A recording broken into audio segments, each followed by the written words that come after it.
धर्म का खिलवाड़ नहीं चलेगा, पूजा पाठ का खिलवाड़ नहीं चलेगा, और ये जो लैंड जिहाद है ये नहीं चलेगा, लव जिहाद देश में नहीं चलेगा। देशात लव जिहादची वाढती प्रकरणे ही धोकादायक असून सनातनी संस्कृतीला आघात करणारी आहेत। अशा घटनांना बळी न पडता हिंदूंनी आता जागे होऊन अशा विकृतीला समाजातून फेकून देत लव जिहाद व लँड जिहाद नष्ट करून टाकणे ही काळाची गरज आहे, असे प्रतिपादन खासदार साध्वी प्रज्ञा ठाकूर यांनी वसईत केले। वसईत प्रखर राष्ट्रचेतना सभेचे आयोजन करण्यात आले होते। यावेळी भोपाळच्या खासदार साध्वी प्रज्ञा ठाकूर यांनी पत्रकारांशी संवाद साधला। आज ठिकठिकाणी तरुण मुलींवर प्राणघातक हल्ला होण्याचे प्रकार वाढू लागले आहेत। काही ठिकाणी अमानुषपणे वागणूक देऊन तुकडे तुकडे करून मुलींची हत्या केली जात आहे। या विकृतीला मुलापासून ठेचणे गरजेचे आहे, म्हणून आता मुलींनी आपल्या रक्षणासाठी परवानाधारक शस्त्रे बाळगणे गरजेचे आहे, असे त्यांनी सांगितले। लव जिहाद बरोबर आता लँड जिहादही सर्वत्र फोबावत आहे।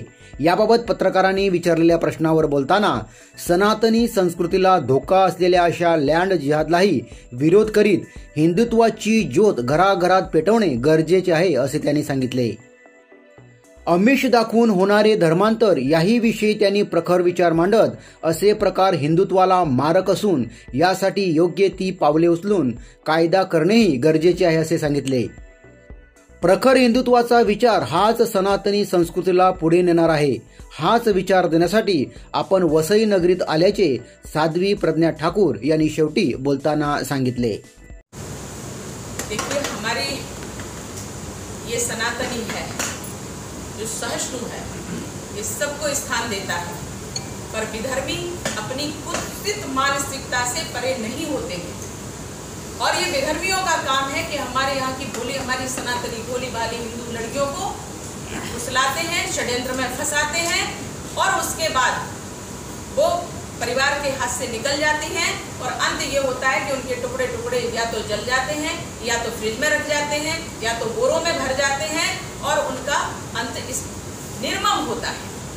हम सदैव कहते हैं कि अगर अपना परिवार, अगर गृहस्थ जीवन स्वीकार करती हो तो सोच समझ के अपने माता पिता के आशीर्वाद में आप हिंदू लड़की हिंदू लड़के से ही विवाह करे, प्यार करे, परिवार बसाए, जिससे ये राष्ट्र हमारा अच्छा बन सके। ये जो विधर्मी कुत्सित मानसिकता लेकर के हमारी बेटियों के साथ खिलवाड़ करते हैं, ये लव जिहाद है, और इसका मैं पूर्ण विरोध करती हूँ। अच्छा, आपको कुछ कहना है? मेरा कहना है इस विषय में कि जिस प्रकार से ये लड़कियां मारी जाती है, और आपने कहा कि हमने कहा कि अपने घरों में चाकू रखो आत्मरक्षा के लिए, हमने तो कह दिया। अरे मैं जहां गई थी वहां लड़कियों को इस तरह से मार दिया जाता, काट दिया जाता है, हिंदुओं के लड़कों को मार दिया जाता है, काट दिया जाता है, समाज में काम करने वाले लोगों को काट दिया जाता है। आखिर क्यों? घर में घुस करके तुम उठा करके लड़कियों को लेकर के आते हो। तो मेरा उत्साहवर्धन करना काम है, मेरा समाज में चेतना लाने का काम है। हर लड़की अपने स्वसंरक्षण क्षम बने, अपनी रक्षा करना उसका अधिकार है और करना चाहिए। इसके लिए अगर घर में भी वो असुरक्षित हो रही है तो ये हमारे घर में भी कुछ ना कुछ हमारी आत्मरक्षा के लिए होना चाहिए। हमने तो कुछ नहीं कहा, हमने सब्जी काटने वाले चाकू कहा। मुझे लगता है इसमें किसी को ऑब्जेक्शन नहीं होना चाहिए, लेकिन जो ये लोग तलवार लेकर के निकलते हैं, काट के रख देते हैं, उन पर ये लोग कुछ नहीं बोलते, ये नहीं चलेगा।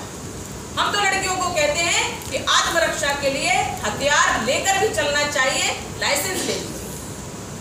और अगर आप असुरक्षित महसूस करती हैं, बिल्कुल लाइसेंस लीजिए, सबका अधिकार है, आप लीजिए और बिल्कुल प्रहार करिए, क्योंकि हमें भी अधिकार है कि हम अपनी रक्षा कर सकें। लेकिन जिस प्रकार से मैंने कहा उसमें उनको इस बात का बुरा नहीं लगा। चुनाव थे उस कर्नाटक में, हमने कोई ऐसा गैरकानूनी बात नहीं कही। उनसे पूछ लीजिए जरा, सिर तन से जुदा क्या है ये? सिर तन से जुदा भाई, ये देश है, इसमें नियम कानून चलते हैं। इस देश में इस तरह का कुछ नहीं हो सकता सर तन से जुदा। सर तन से जुदा अगर हमारा करोगे तो तुम्हारा क्या क्या जुदा होगा तुम्हें खुद पता नहीं है।